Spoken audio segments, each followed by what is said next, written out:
can win big money from the comfort of your phone. I'm your host, Carolyn Vasco. That's V-A-S-K-O. It's Czech, not Portuguese. Hello to the 17,179 of you looking to win big bucks with us today. Now, before we jump in, here's how the game works. I'm going to ask you 10 multiple choice questions. You'll have 10 seconds to answer each one by tapping your choice. Get it right, you're moving on. Get it wrong, you're out of the running. Make it to the end, and you split the prize money with whoever's left. And today we've got $3,010 on the line. That is a lot of Halo Top. If you don't know what that is, go to your local CVS, it's in the back. That prize is paid out in the form of points called SB, the digital currency you redeem for cash and free gift cards at swagbucks.com. If nobody wins today's prize, it'll roll over to the next game, and you can make the next grand prize even bigger by inviting more people to play after this game. Here's some more good news. Even if you are eliminated, you can still earn SB throughout the game by correctly answering specific questions with a star next to them. Once per game, after you get a question wrong, you have the option to use your SB to immediately rejoin, giving you another shot at the grand prize. The further along in the game you are, the more SB it takes to rejoin. If you don't have enough SB to rejoin today, don't worry. You can stockpile them for the future. Just be sure to stick around until the end of the game so you can claim all the SB you've earned. One more exciting piece of scheduling news. Starting with tonight's show, we've got a new live schedule. Live games will take place Sundays through Thursdays at 8 p.m. Eastern Time, 5 p.m. Pacific Time. Wow, wow, wow! Look at that brand new schedule. We like to keep things fun, funky, and fresh here at Swag IQ. Okay, we know the rules, and that means there's nothing left to do but swipe away the comments, open the envelope, and get to question number 1. This question is worth 1 bonus SB. Here it is. What movie won Best Picture at the 2017 Oscars? Was it Xanadu, Moonlight, or Cheers? Okay. Wow. I'm gonna try not to get too stressed out about this. It's a big moment for me. This could be a watershed moment in my career. And the correct answer goes to La La Land.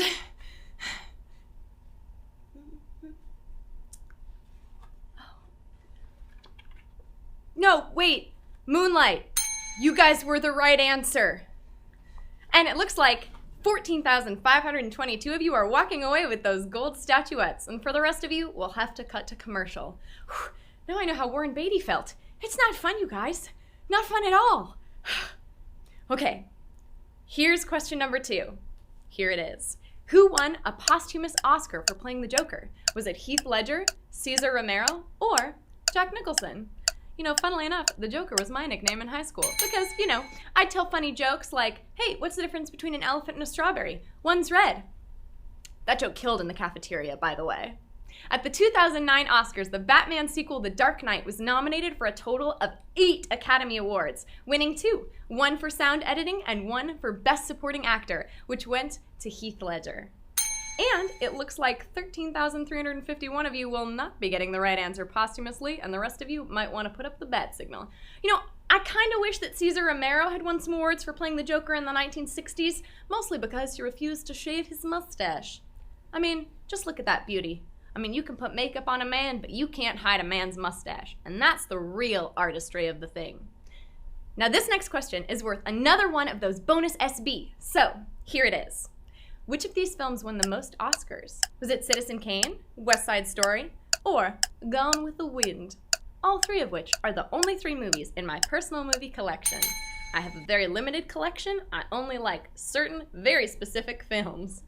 Widely regarded as one of the greatest films of all time, Citizen Kane could only muster 1 statuette at the 1942 Oscars, but with 10 total wins, West Side Story tops this trio.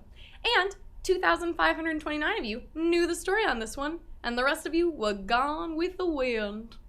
Now, to those wondering, Gone with the Wind racked up an impressive 8 wins back in 1940, and I plan to top them all with my upcoming film. Hey, Kane, I'm gone with the West Side Wind story, citizen. It's 8 hours long. This next question is worth another one of those bonus SB, so here it is. Which of these stars is not in Ellen's Oscar selfie? Channing Tatum, Angelina Jolie, or Emma Watson? Now, also, not an Ellen selfie. Me? I wasn't even asked. Rude. At the 2014 Oscars, host Ellen DeGeneres walked into the crowd and assembled the most star-studded selfie in history, practically breaking the internet in the process, at least until that Met Ball. Bradley Cooper held the phone, Angelina Jolie was obscured by Lupita Nyong'o's brother, but sadly, Emma Watson missed out on the fun. And it looks like about 35% of you spend as much time on Reddit as I do, and the rest of you were just out of frame on that one. I would like to point out that Channing Tatum seems to be using Meryl Streep's head as a chin rest in this photo. I mean, come on, Channing. She is an American legend. I mean, have some respect, man. Okay, question number 5. Here it is. When Sacheen Littlefeather refused Marlon Brando's Oscar, who offered it to her? Was it Roger Moore, David Niven, or Jack Lemmon? All three of whom, if we're counting, are very beautiful men. I mean, I'm not saying I would date any of them, but if they asked, I would. When Marlon Brando won the Best Actor Oscar for The Godfather, he declined the award in protest of the treatment of Native Americans, sending activist Sacheen Littlefeather in his place. When she hit the stage, she refused the award being handed to her by Roger Moore. And it looks like 743 of you are still contenders for that one, and the rest of you are just bums. But remember, you can still Godfather yourself into the game with bonus SB.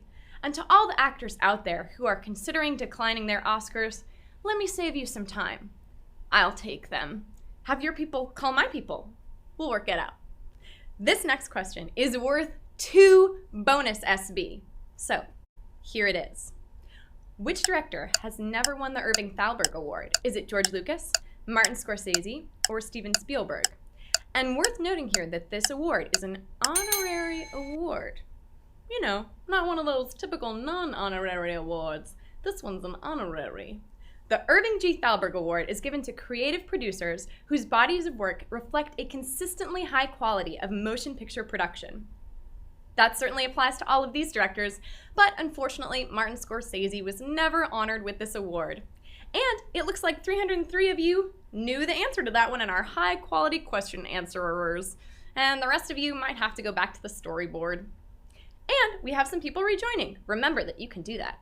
The award actually isn't even given out annually. The last one was handed out in 2010 to Francis Ford Coppola, FFC to his friends. And before you ask, Board of Governors, yes, I will be available to accept the award in 2019. I'll just pencil it in now. We can set it up later. Here we are. Question number 7. Here it is. Which of these people never hosted the Oscars? Donald Duck, Paul Hogan, or George Burns? Also, I've never hosted the Oscars, so if anyone's out there looking for Oscar hosts, I am saying that I do have a dress. Okay, so technically, and actually he's not a person, but Donald Duck was one of the co-hosts of the 1958 Oscars along with like 40 other people. Surprisingly though, veteran comedian and Oscar winner George Burns never hosted. And it looks like only 19% of you got that right. Only 61 of you are still in the game now. You're burning through those questions, and the rest of you might have to duck out. Though, you can still rejoin with those SB.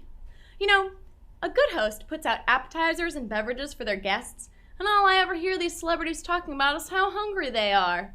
Do better, Hollywood. Okay, here it is. Question number 8. Who was the first Oscar winner nominated for playing an Oscar winner? Was it Cate Blanchett, Robert Downing Jr., or Meryl Streep? And don't forget, you can still rejoin the game, and you want to play till the end to claim those extra points that you're earning. So, Robert Downing Jr. was nominated in 1992 for playing 2-time Oscar winner Charlie Chaplin, but Downey has yet to take home the award himself despite being nominated twice. The correct answer won Best Supporting Actress for playing 4-time winner Katharine Hepburn in The Aviator. It's Cate Blanchett! And it looks like 21 of you are fans of my impression of Cate Blanchett and were the winner of the Oscar for the Oscar winner playing an Oscar winner, and the rest of you might have to try again next year. You're all winners in my book. Oh hey, here's my impression of Meryl Streep doing an impression of me. Don't forget to stick around until the end of the game to claim all your SB. She's such a treasure. This next question is worth another 2 bonus SB. Remember, we can use those to rejoin the game. So, here it is, question number 9. Which of these Best Picture winners grossed the least at the US box office? Was it The Last Emperor, The Hurt Locker, and Spotlight? Coincidentally, I also got turned down for parts in all 3 of these movies. Weird, right? Who'd have thunk it? I mean, I think it's strange. Over the years, plenty of smaller fare have won Oscars, but the film that grossed the least only took in $17 million in the US. It was The Hurt Locker. And it looks like 10 of you got that right and locked in the answer on that one, and the rest of you are out of the spotlight. But now, we're here. 10 of you have made it this far and are ready for our final question.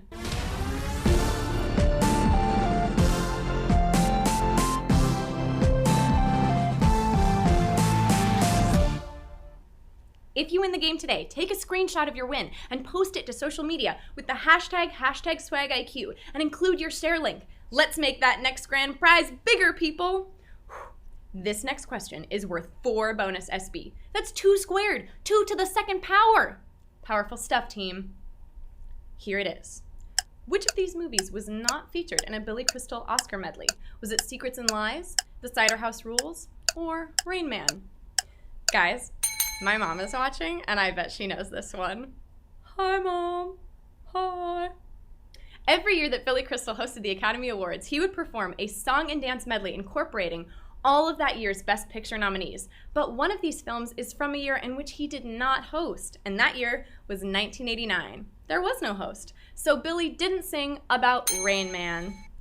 And it looks like we have 3 of you who knew that answer and are splitting our grand prize.